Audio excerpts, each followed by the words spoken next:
Montana Territory, 1883, the moment Temperance Price stepped down from the stagecoach into the red dirt of Dry Creek Junction. She knew she was not wanted. The town's main street was little more than a line of wooden buildings and dust, but every eye on that street had fixed on her like she was a mistake. Her boots sank half an inch into cracked earth as she lifted her skirts and squared her shoulders. She was 23, unmarried, and dressed in widow's black, though no man had ever claimed her name. She had come with a medical bag slung over her shoulder and a letter of introduction folded in her pocket. They said she had no business being there, a woman doctor out here. Her fingers tightened on the worn leather handle of her bag as she crossed the street toward the sheriff's office. The saloon doors flapped open behind her, and a low voice carried after her, "She won't last a week." Temperance didn't turn.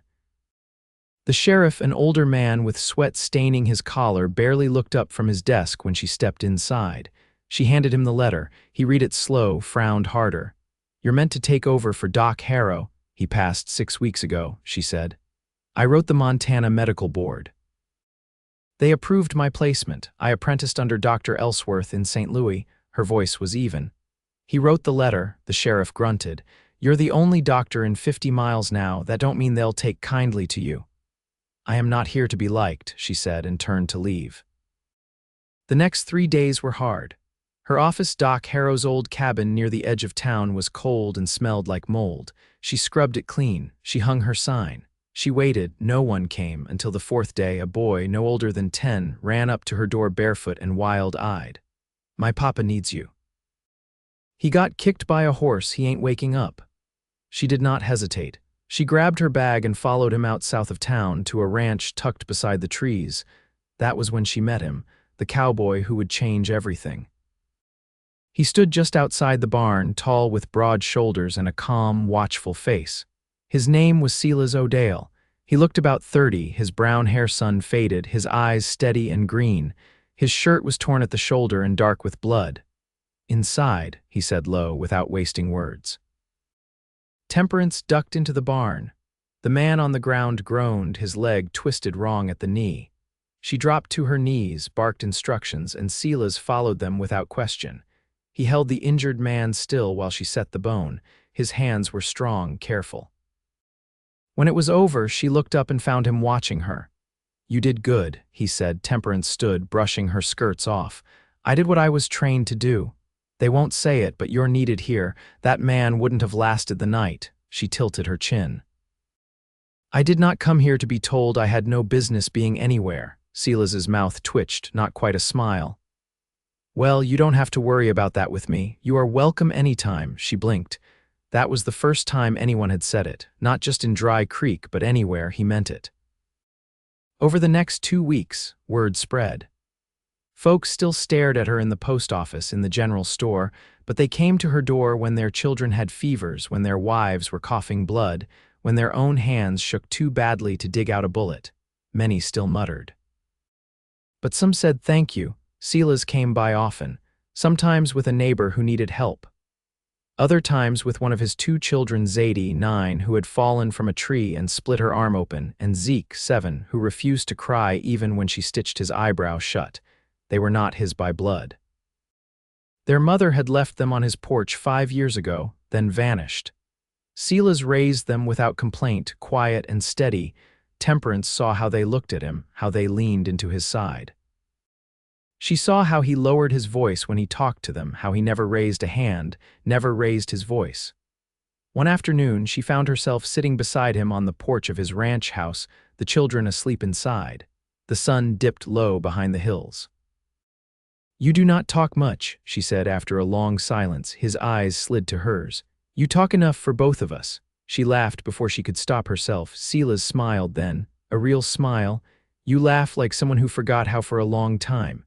She looked down at her lap, the laughter fading. "I did." He did not ask why. He just sat beside her, let the quiet stretch long and easy. 10 days later, someone tried to run her out. They threw a rock through her window in the middle of the night. She woke to glass and cold air, her heart pounding. The rock had a note tied to it. "Go back east. You are not wanted here. She held the note in shaking hands until dawn. By the time the sun rose, Silas was already at her door. She had not sent for him. But he stood there, jaw set, a rifle slung over his shoulder. Zadie saw someone sneaking off your porch last night, he said. She woke me. Temperance held the note, her fingers trembling. He took it from her, read it once, then folded it and shoved it in his coat pocket. They do not want me here, she said quietly. I do, he said. That's enough. She looked up at him. Why? He met her eyes. Because you stayed. When no one welcomed you, you stayed. That matters. Her throat tightened. Silas stepped forward, close enough that she could feel the warmth of him. You are not going anywhere, Temperance, not unless you want to. Her hands, still stained with ink and blood, curled into fists. I don't want to, she said. Then stay, he said, his voice low and sure. You are welcome any time. It was not the kind of thing a man said unless he meant it. She believed he did. That night she did not sleep. She sat up in bed, staring at the moonlight on the floor, the broken glass now swept away. Her heart beat steady. She was not alone, not anymore, and for the first time in her life she let herself believe she might be exactly where she belonged. By late spring, the cottonwoods along the creek had leafed out in pale green, and the air warmed enough to carry the scent of turned soil and wild sage. Temperance began walking the edges of Dry Creek each morning before Patience arrived, her boots damp from dew, her thoughts quieter than they'd been in years. The ache in her chest, the one she'd carried since her brother's body was buried in St. Louis without a headstone, had dulled to something manageable. One morning, she found Silas by the edge of the pasture, mending a split rail with a claw hammer and a handful of old nails. He didn't hear her approach over the wind. You favor your left leg, she said, stopping a few feet away. He paused mid-swing, then leaned back on his heels. Old break. Wagon axle snapped when I was 17. Ain't much to fix it now. She set her satchel down, brushing a strand of hair from her cheek. I could wrap it better than it's healed, might help when the weather turns. He looked at her for a long moment, the hammer loose in his grip. You always offer help before you ask for anything. I've never had much luck asking, she said. That was the first time he invited her to stay for supper. The kitchen was spare rough-hewn table, 3 chairs, a chipped basin but clean. Zadie stirred beans over the stove with the kind of focus that came from needing to get things right the first time. Zeke sat on the floor, carving shapes into a pine block with a blunt penknife. He's making you a horse, Zadie said without looking up. He only whittles when he likes someone. Temperance crouched beside him. May I see? Zeke lifted the shape toward her, expressionless, but his eyes flicked to Silas, who gave a single nod. She turned the block over in her palm. It was crude, but the legs were firm and the lines clean. It's beautiful, she said. What will you name it? Zeke shrugged. You can pick. She looked at the little carving, then at Silas. I think I'll call it Steady. That night, after the children had gone to bed, they took their cups of chicory outside. The porch creaked beneath them. Neither of them spoke until the fireflies began their slow blinking in the grass. I never thought I'd be raising 2 children, Silas said finally. I'd planned on driving cattle till I fell off a horse too old to climb back up. They need you, she said. They need more than me. She turned her cup in her hands. You think I came here just to carry on someone else's work, but I didn't. I came because I needed to stop running from the life I wanted. He glanced sideways, the brim of his hat low over his brow. And what life is that? She looked out toward the dark fields.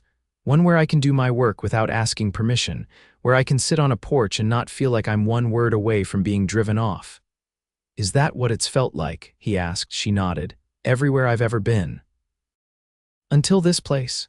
He didn't speak again for a long time. When he did, his voice was quieter than she'd ever heard it. You were never one word away from being driven off here, not from me.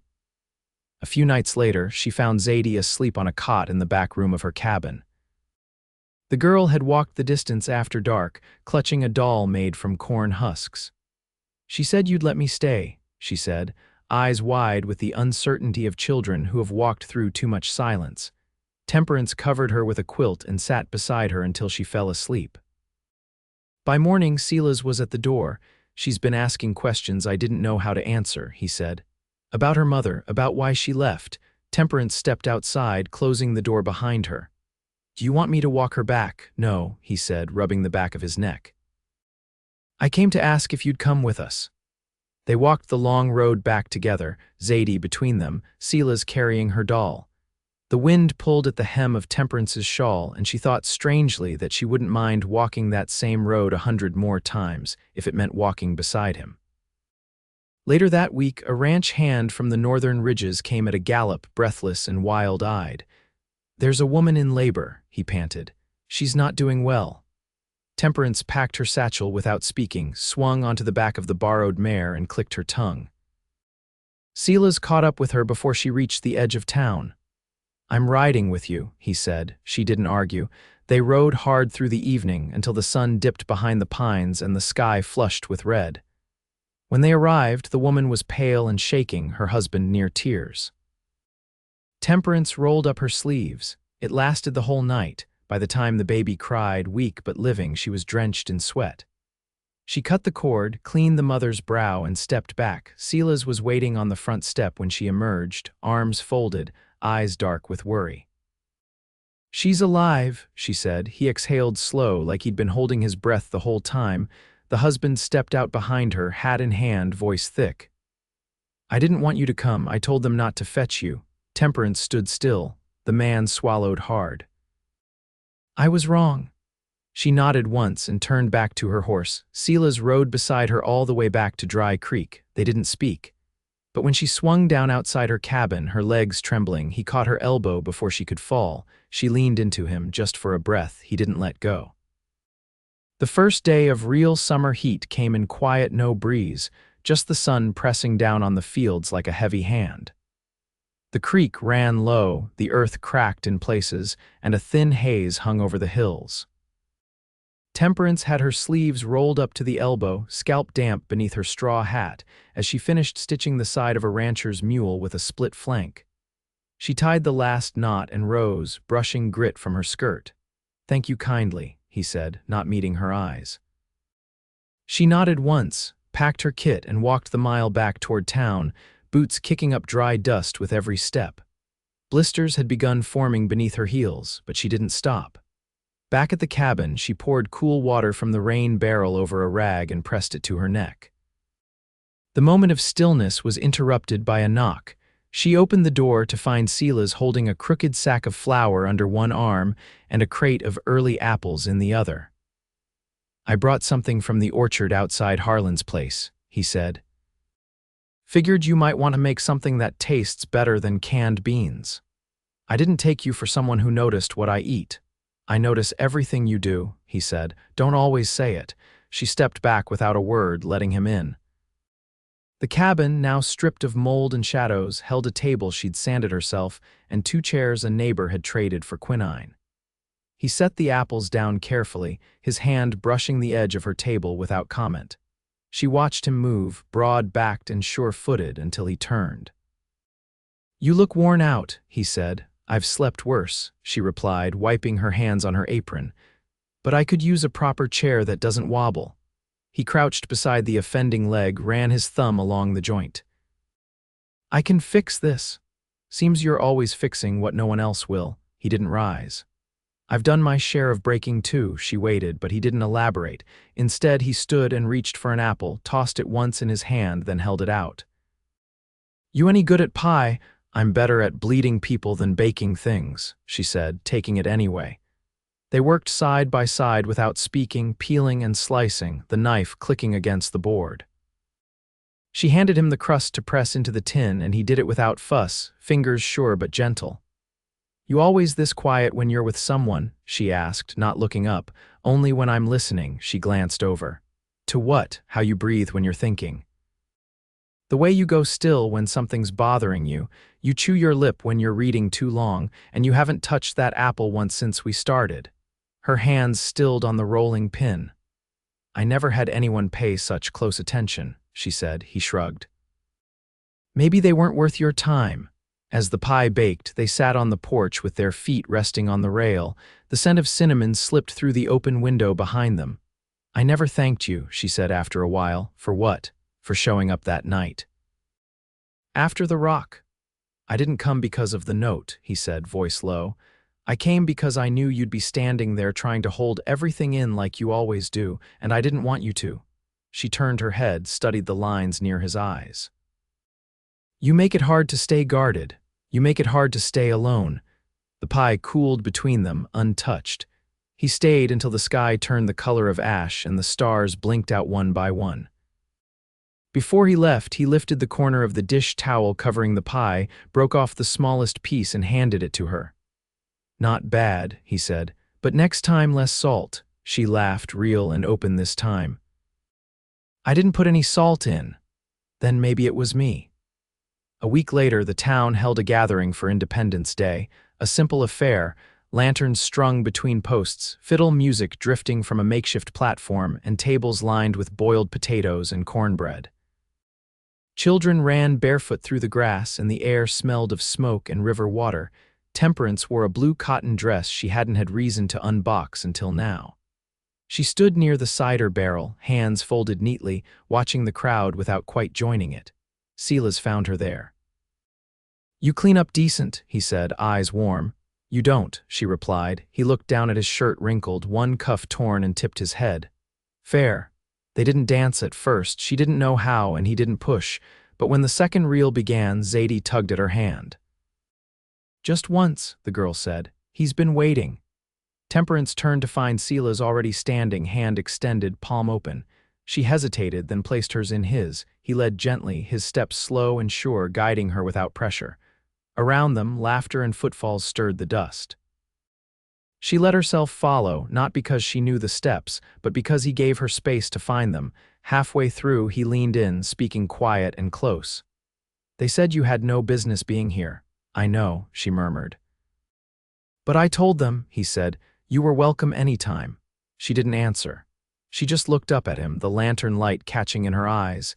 He didn't kiss her, not yet, but he pressed her hand just a little tighter in his, and she understood. When the music ended, he didn't let go. By mid-July, the heat had settled in for good. It clung to the rafters of cabins and made the creek run slow and shallow, its banks lined with cracked mud and cattle tracks. The townsfolk moved slower now, hats tilted low, shirts damp at the collar. In the afternoons, when the sun threw its weight hardest, even the dogs slept in the shade without lifting their heads. Temperance kept her shutters open, trying to coax a breeze through the cabin. Her patient list had grown, and with it came barter goods: dried beans, soap, a bolt of muslin stacked neatly in the corner. She'd stopped measuring her place in town by the way people looked at her and started measuring it by the quiet knock on the door at first light, or the cautious way children called her name without prompting. It was near sundown when she reached Silas's ranch again. He'd asked her to come look at an old cow with a swelling near her jaw. She rode up slow, the saddle creaking beneath her, and found him in the pasture, his vest cast over the fence post, sleeves rolled to the elbow. He waved without words, and she dismounted. She's over there near the elm, he said. The cow was older, ribs showing through her hide, the swelling tight and hot. Temperance examined it carefully, keeping her voice calm. It's an abscess, she said. I'll need to lance it. She'll fight. I'll hold her, Silas said, already moving. She worked quick, the blade clean and sure, the smell sharp in her nose. Silas didn't flinch, even when the cow kicked once in protest. When it was done, he wiped his hands on his trousers and looked at her. She'll be ornery for a while, he said, so will I. That was a good apron you sacrificed. I've got another, he said, but I don't have another one of you. The words settled between them. Temperance wiped her blade and slid it back into her bag. I'm not going anywhere, still, he said. I've been thinking about something. She looked up, wary. I've got a spare room, he said. The one off the kitchen. I use it for storage, but it's got a window if you wanted it. She blinked. You're offering me your house. I'm offering you a place where you don't have to sleep alone unless you want to. You'd still have your cabin for your work. This would just be for us. She touched her fingers to her belt, then dropped them. You're sure? I don't say things I don't mean. She didn't answer, not yet.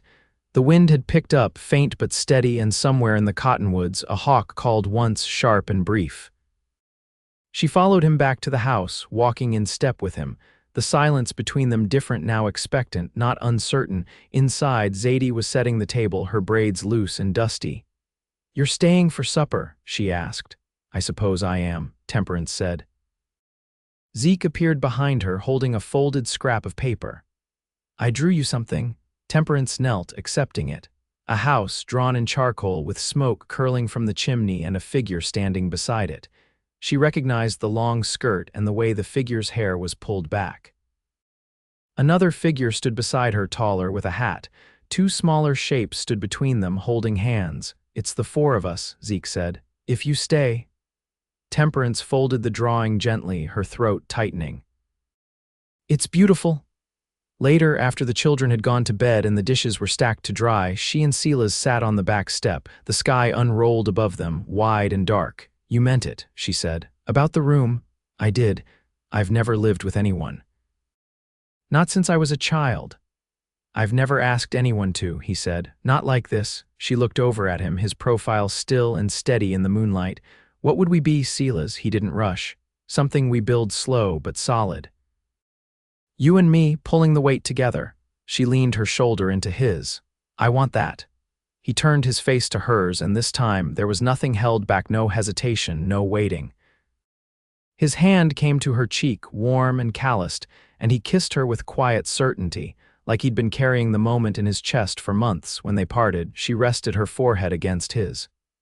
"You're the only person who never asked me to be less," she whispered. "I don't want less," he said. "I want all of you, always."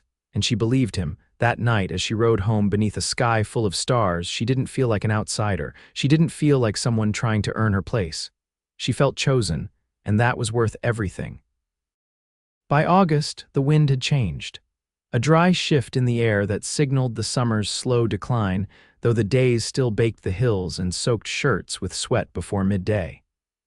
Grasshoppers clung to every stalk, and the sky held the weight of coming storms that never quite broke. Temperance moved into Silas's ranch house a week after he asked her. Zadie helped carry her books, stacked high in a flour sack. Zeke brought the little horse carving she kept on her shelf and placed it beside her new bed without a word. The room off the kitchen was small, but the window caught the morning light, and Temperance unpacked her life one piece at a time without hurry. "You can hang your sign here too if you want," Silas said, standing in the doorway, arms crossed. "I'll keep the cabin for the sick," she said. "This house deserves to stay whole. You deserve to stay whole." That night, she cooked cornbread in the cast iron skillet using a recipe Silas swore he remembered from his mother.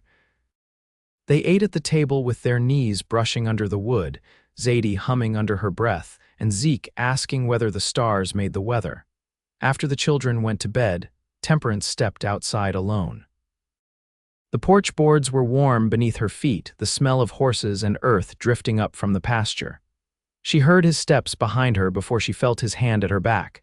"I've been thinking," he said, voice low. She glanced at him. "That always leads to something serious." He didn't deny it. "There's a plot of land up the slope. Hasn't been tilled in years. It's yours if you want it, for herbs or whatever you need." "I'd like that," she said, "but I'd rather work it with you." He nodded once. "We'll start at sunrise." They did. Each morning after that, they walked up to the slope with tools over their shoulders and a canvas sack of seeds. The dirt was stubborn and dry, but they worked in sync, her setting rows, him clearing rocks, neither needing to explain what came next. When the rains finally came in September, the first shoots were already up. One afternoon, Zadie came home with a gash across her shin and a hard look in her eyes. "Tommy said I ain't got a real mother," she mumbled, chin tucked low. Temperance knelt and cleaned the cut in silence. She didn't speak until the bleeding stopped. "Did you tell him he was right?" Zadie shook her head. "Good," Temperance said, "because I may not be what he understands, but I'm here, and I'm not going anywhere." Zadie looked up, eyes glassy. "You feel like mine." Temperance pressed a kiss to her brow. "And you feel like mine." Later that week, they rode to the county church, not for service, but for the clerk who kept the books. Silas wore his cleanest shirt, and Temperance tied her hair back with the same ribbon she'd kept in a trunk since she was 17. They signed their names in the register, and the clerk gave them a paper with a seal and a nod. They didn't need the preacher's words. Their vows had been spoken 100 different ways already, in the way he caught her when her knees gave, in the way she stayed when others wanted her gone, in the way Zeke left his carving on her pillow one morning without a sound. That night, they moved their bed to the larger room. Silas carried her over the threshold not because tradition demanded it, but because she laughed when he scooped her up, and he wanted to hear that sound again. Sometime after midnight, with the windows open and the wind shifting over the fields, she traced the scar on his shoulder with her fingertip. "Will you ever tell me where this came from?" he exhaled. "Drifter pulled a knife on me in Kansas. I let him live." "Don't know why. You knew there was something ahead worth staying whole for," she said. He turned toward her, eyes searching hers. "I didn't, not then, only now." They fell asleep with her head on his chest and his hand curled around hers. By the first snow, the garden had gone to root, the cabin had been swept and locked for winter, and the children had begun calling the ranch house home instead of Silas's place. Temperance set her books on the shelf he built her. She stitched linen with Zadie beside the stove. She taught Zeke the names of bones and herbs, and he remembered everyone. There were still days when Silas came in late with a limp and dirt on his collar. Days when Temperance stood over someone sick until her hands shook. But at night they came back to the same home, to the same bed, and that was enough. One evening, as the fire snapped low and the children drifted to sleep with the dogs curled at their feet, Silas drew her close. "You changed everything," he said. She leaned into him, eyes soft. "No. I just stayed when it counted." He kissed her then, slow and sure, and nothing about it was uncertain. Through winter they stayed warm. Through spring they planted again. And when the wildflowers bloomed on the slope behind the house, Temperance walked through them barefoot, hand in hand with the man who had asked nothing of her but truth, and she gave it. They built a life with small things: a shared cup, a mended fence, the way he touched the small of her back when she passed him by. It was not loud or grand. It was something better, steady, earned, and entirely theirs. They were not alone, they were not waiting, they were home.